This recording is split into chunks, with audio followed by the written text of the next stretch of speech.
Hello guys, nandito pala tayo ngayon para subukan at tikman ang sikat na roasted chicken with biryani rice dito lang sa White Chicken.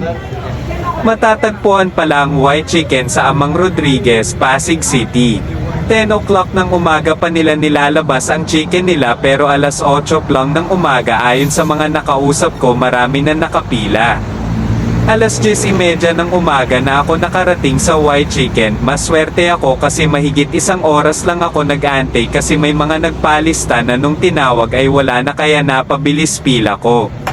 Sa halagang 300 piso meron ka na isang whole chicken with biryani rice at pag half chicken naman 150 pesos with biryani rice na sobrang sulit at mura na siya pag gusto mo naman mag extra rice 50 pesos lang. According sa may-ari ang secret recipe daw sa masarap nila na chicken ay pag-marinate sa lemon and herbs. Sakto yung lasa ng chicken, perfect sa biryani rice at talaga namang mapapa-extra rice ka sa juiceness ng chicken nila. Kaya ano pa inaantay nyo guys, punta na.